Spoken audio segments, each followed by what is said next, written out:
Hi everyone, welcome back. If you have been following along, you know in video 1 we looked at the basics. In video 2 we actually set up our BTP trial and played around in prompt editor. I've been exploring the SAP trial workbooks this week and I realized something important. Like last video uh, we we saw the prompt editor and all. If we want to build real SAP applications, we can't just type, keep on typing prompts all the day. Like if you're an ABAP or CPA consultant or CAPM guy or any technical consultant, you know that code needs version control. Well, in the AI world, your prompt itself is your code. It needs to be managed, versioned, and standardized. So today we are going to explore a feature called prompt management. We're going to learn how to create prompt templates using variables. And finally, I found something cool also in the model library. It's an AI model built by SAP called SAP-RPT-1. It's not for text or chatting. It's built specifically for SAP tables and spreadsheets. I'll show you how it works at the end of the video. Let's explore this together. Okay, I'm inside my SAP AI Launchpad in the Generative AI Hub. Um, we can look at the left-hand menu. Like we have prompt management here. Uh, let's just click on that. Okay. So right now it might be empty for you, but this is the prompt registry. Okay, think of this like a Git repository, but for AI prompts. So why do we need this? Imagine you built an AI application that automatically classifies incoming IT support tickets. Okay, you write a good prompt and it works perfectly, but a week later, someone in your team accidentally changed that prompt and AI will start giving wrong answers. With the prompt registry, we save our prompts as official templates. Okay, every time you make a change, you save it as a new version, like version 1, version 2, version 3, and all.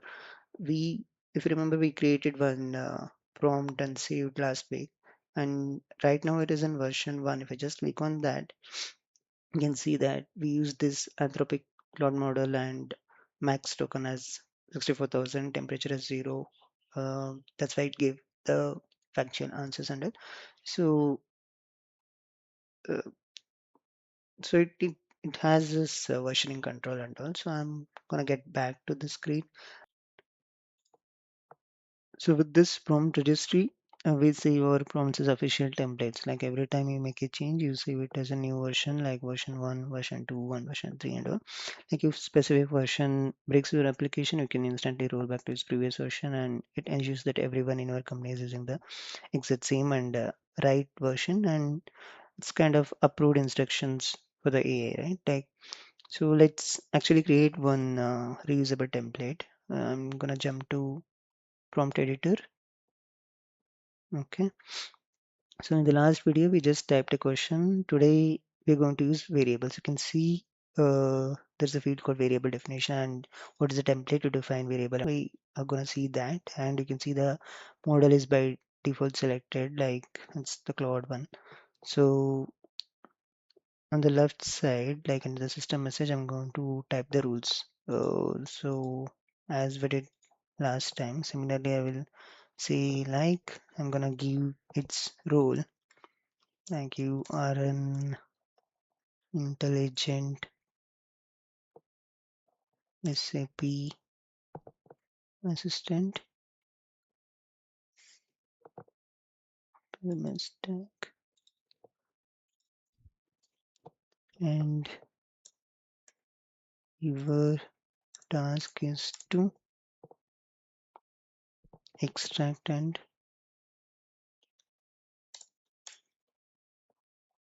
categorize support tickets. Okay, so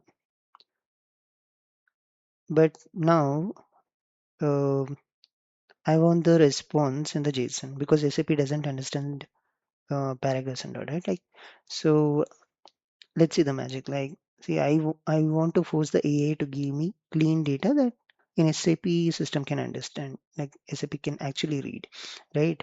So it needs response in either JSON or XML or IDOC, right? So I'm gonna add uh, the next line. I will say extract and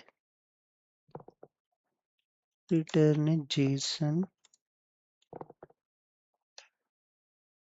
with the following keys. So since this is a support ticket, I want urgency, I want priority,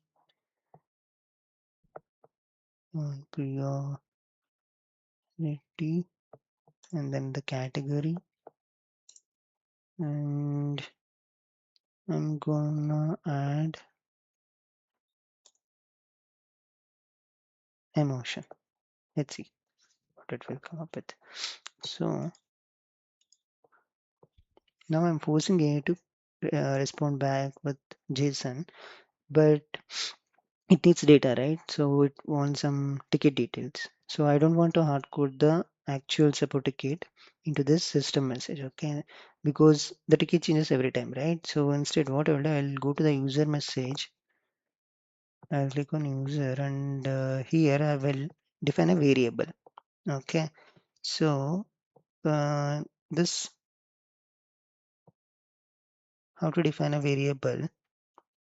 So you can see this in Generative AI Hub. Uh, Near prompt, we can create a placeholder by defining two curly brackets and then question mark and then with a variable name. So I'm just gonna define a input. Okay. So as soon as I gave that variable, see an empty placeholder got created here with the name which I gave input, right?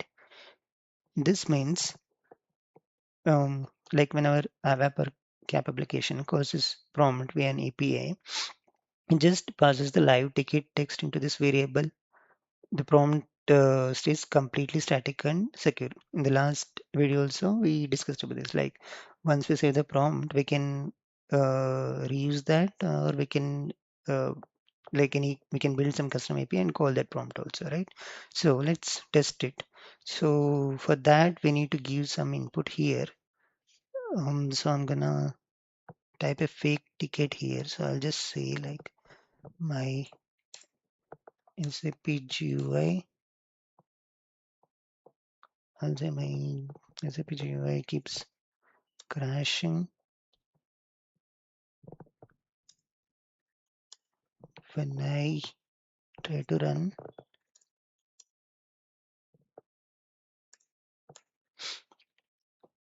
ME21 in. So ME21 in is the transaction code to create a purchase order. So I'll just add I need to create a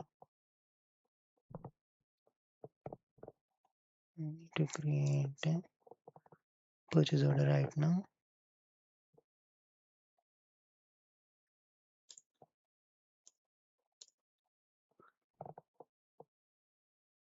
And this is working production.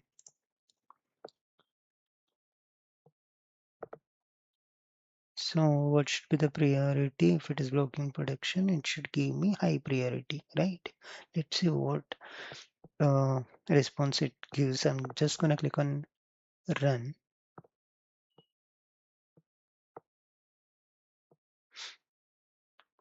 You can see the urgency is critical, priority is high, category is technical issue, SAP GUI, and emotion is frustrated or urgent.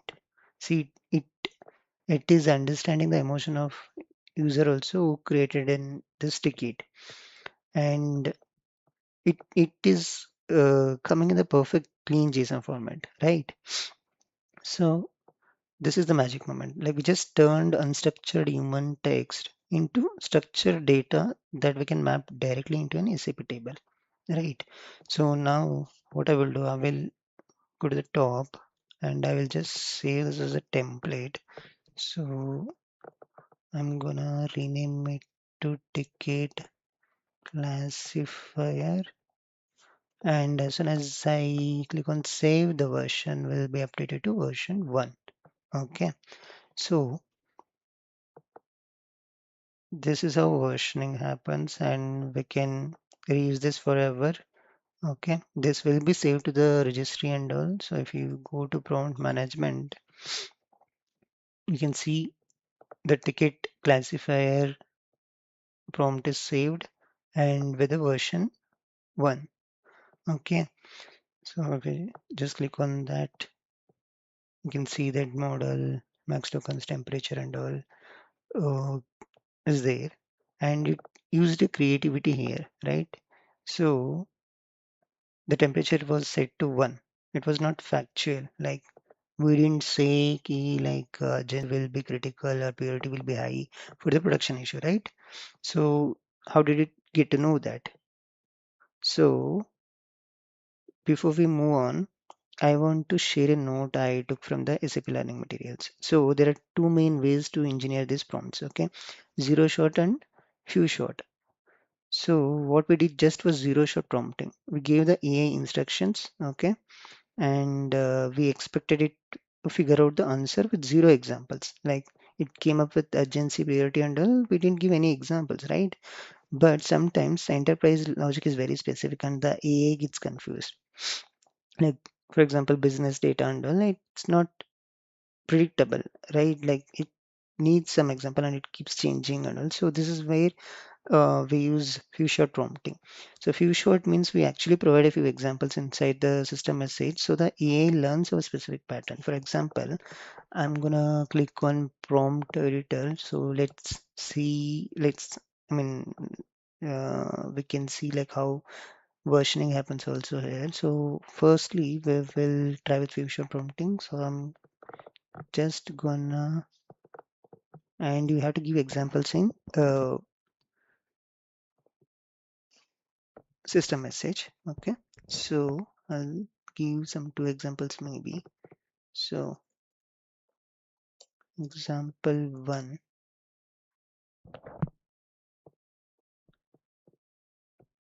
I will say password reset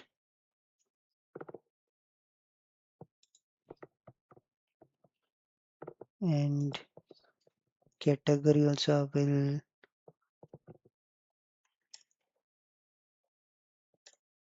say IT support. Okay. And then in example two, I'm gonna say cannot post invoice,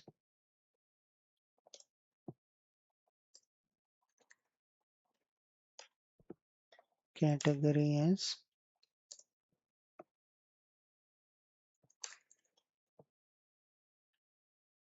finance. Okay.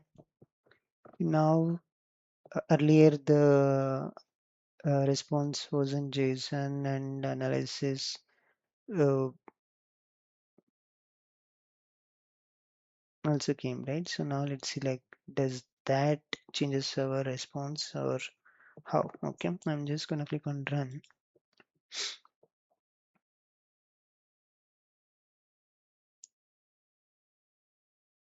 See, the category got changed, I think. So earlier it was technical issue, now it says IT support, right? And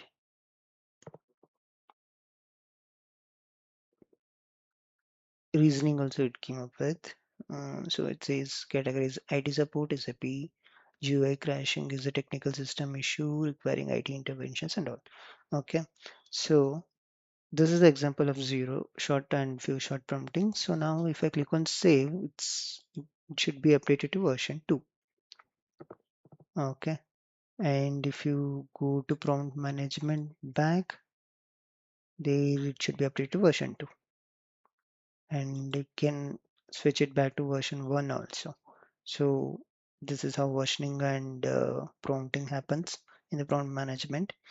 So it's that simple. And okay, for the last part of this video, so like I want to show you something. I found while watching the model library. Okay, we have something called SAP-RPT-1. Where is that? Yeah, here. SAP-RPT-1. So what is this actually? So we have been using LLMs and all, right? Like large language models, Claude, um, Gemini, GPT, and all. But they are great for text. Okay, like but SAP consultants, we know that SAP doesn't run on text. It needs it runs on structured data. Like it runs on massive structured tables of data, millions of rows and columns, and all will be there. So if you feed a spreadsheet to ChatGPT, like massive spreadsheet, it struggles to understand the deep mathematical relationships and all. So SAP built their own model. Okay, so this is the model SAP-RPT-1. This stands for Relational Pre-trained Transformer. This is not an LLM actually, it is an RFM. What is RFM? It is Relational Foundational Model. Okay, it is built natively to understand SAP tables. So this will be very helpful for functional consultants in MM or FICO. Like for example, in the past, for example, say you were analyzing deliveries which were going to be late. Okay, like uh, for that, you used to have engineers or data scientists. You used to extract data, train a custom machine learning model for months or years, and then deploy it. But SAP RPT is a completely pre-trained model. It requires zero training. Okay, it uses something called tabular in context learning. That means, for example, you can literally send it a table of your historical data via an API call or something. For example, if you send some 50 rows of previous vendor deliveries, which includes the data such as weather, location, material, and if it was late or not, then for 51st row, you leave that late column blank. This model instantly analyzes the relationship in the table and it fills in the blank cell with a highly accurate prediction. Okay, it, no training is needed, no fine tuning is needed, just instant predictions from your business data.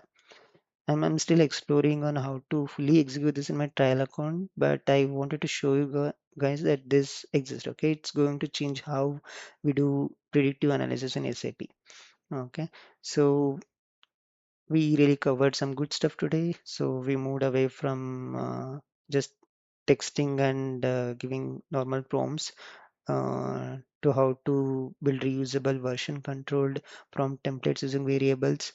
And we got a glimpse into SAP RPT-1, which I think is going to be massive for tabular data predictions and all. And also we saw the zero shot versus what is that few shot prompting and all. Hope you understood what I thought in this video, and I'm adding all of these concepts, including my notes on zero shot versus few shot prompting, into my study notes PDF. If you want a copy of my blueprint, just fill out the Google form linked in the description or comment, and the PDF will pop up instantly for you to download. In the next video, we are going to explore the orchestration tab. We are going to learn how to connect our AI to real company documents so it stops guessing and starts reading the facts. If you are enjoying this learning journey, hit subscribe and so we can keep exploring together, keep your basics strong, and I'll see you in the next one. Thank you.